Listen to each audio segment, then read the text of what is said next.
Schönen guten Morgen zusammen, Auswahlorakel. Wir schauen mal, was ich euch hier mitteilen darf oder uns, jedem Einzelnen, dem Kollektiv, dem Auswähler dieser Botschaft. Hatte ich letztens einen Kommentar, da stand, die Legung ist wunderschön, nur dass wir mit ihr angesprochen werdet und nicht mit du, das stört mich doch sehr. Meine Güte, nee, also manchmal frage ich mich echt, soll ich noch einen Kaffee servieren zu der Legung? Wie möchte jeder angesprochen werden? Was findet wer für angemessen? Ich weiß nicht, ob wir im Leben nicht eine andere Problematik zu bewerkstelligen haben.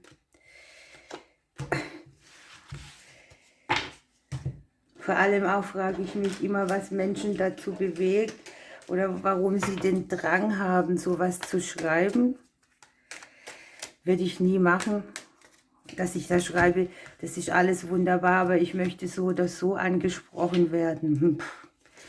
Ist ein kostenloses Produkt für euch, täglich.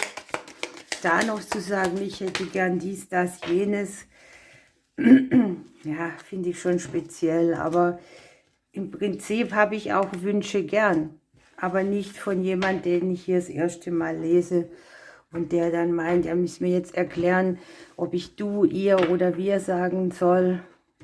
Weil währenddem ich interpretiere, mische ich das auch manchmal. Und ich finde es jetzt nicht schlimm, die Botschaft ist ja erkennbar. Gut, hätten wir das mal wieder geklärt. Es geht um uns. Wir haben unsere Energie am Deck unten. Und ihr dürft jetzt wählen und ich versuche auch zu wählen. Mir fällt es heute echt schwer. Ich muss es mal draufstellen, vielleicht wirkt es dann anders. Ich nehme Silber. Und wir schauen mal. Hier geht es um Genesung von Mutterthemen. Das ist leider wie so ein Endlos-Thema. Manchmal ist es weiter weg von uns, manchmal ist es näher dran. Für mich gilt es, ich bin selber auch Mutter, ich bin aber auch Kind. Das hat für mich viele, viele Facetten, dieses Thema. Auch generationsübergreifende. Und ich hatte letztes Hin mal etwas Interessantes gehört. Ich weiß nur nicht mehr von wem. Da hat jemand gesagt oder geschrieben, auch das weiß ich nimmer. Ich wollte es mir noch speichern, habe es aber dann vergessen, dass wir immer speziell auf die Mütter so sauer sind, wenn etwas nicht klappt, obwohl die praktisch einen ganz mutigen Part rausgewählt haben, wenn wir davon ausgehen, dass jeder seine Rolle selber wählt, bevor er inkarniert, ja. Ja, dass die einfach manchmal den scheußlichsten Part übernommen haben, um mit uns auszutragen und dass wir das nicht im Kopf haben. Und das hat mich mal so kurz nachdenken lassen. Okay, es wird besser mit der Zeit, mit den Jahren. Manchmal ist es präsenter, manchmal ist es weiter weg. Ob es so ganz endet, weiß ich noch nicht, weil ich noch im Prozess bin. Es geht hier auch sehr stark um den annehmenden Teil in uns, um das Empfangen, Gebären. Und wir haben die Synchronizität dabei. Und es geht darum, dass wir die ein bisschen beachten sollen. Denn hier kann man schon sehen, dass Fragen beantwortet werden. Oder auch Gebete, die man abgegeben hat. Hier kommt etwas sehr Schönes, nämlich Gerechtigkeit. Faire, gerechte Entscheidungen. Man kann hier zu seiner eigenen Überzeugung stehen und auch das tun, von dem man ausgeht, dass man meint, dass das richtig ist. Gibt es möglicherweise auch eine Verbindung zu Verhalten, das man aus Themen der Mutterlinie kennt, Stichwort Ungerechtigkeit.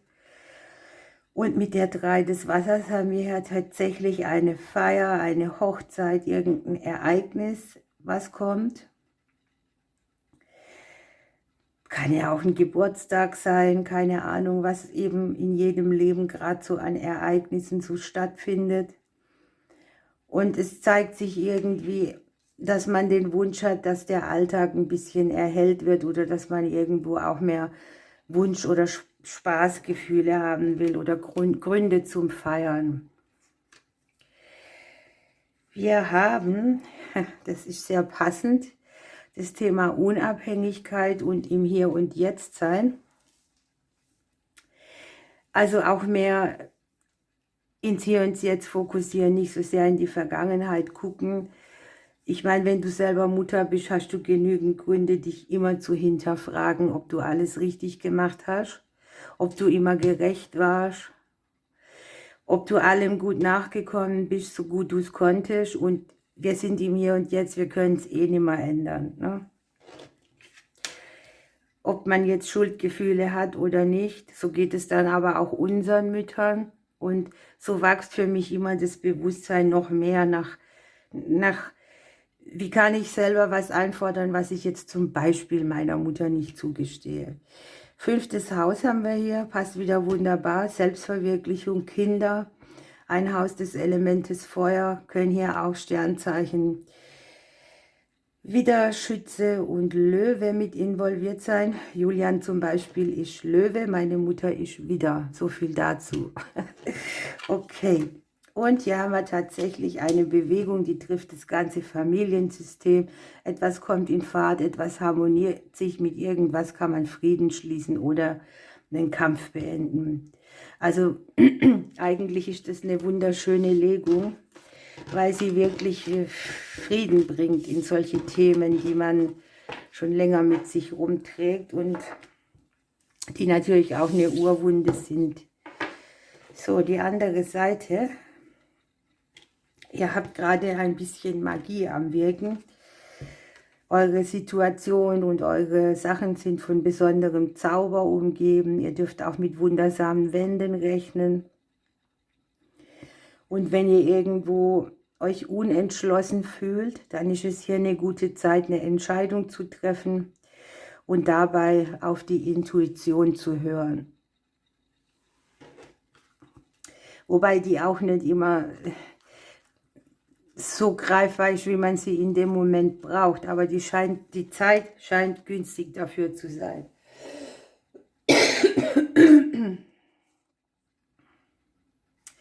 Ja, das passt auch sehr gut, denn hier haben wir einerseits den Eremiten, ne? Dieses Meditieren in der Stille sein, Erkenntnisse kriegen, Selbsterkenntnisse haben. Und hier mit der 2 der Erde, dass es einfach zu viel ist und dass die Notwendigkeit besteht, zwar eine Entscheidung zu treffen, aber dass es vom Umfang her vielleicht gerade schwierig ist, einen speziellen Punkt rauszuziehen. Und die Karten doppeln sich oben wie unten. Ne? Es geht darum, auch einen spielerischen Ansatz zu finden, das Ganze nicht so starr oder ja, nicht verrückbar zu sehen. Der Wandel ist angezeigt, ein Wandel, der erhöhte Sensibilität auch mitbringt. Das heißt, wenn ich sensibel bin oder sensibler werde, kann ich auch meine Intuition wieder besser hören. Und wir haben mit Vollust die Muße, die Schönheit, alles, was wir mit diesen Augen betrachten. Wir haben vielleicht hier einen kleinen bisschen verstrickten Bereich, uns selber treu zu bleiben oder aber auch das, was im Außen so auf uns wirkt, ne?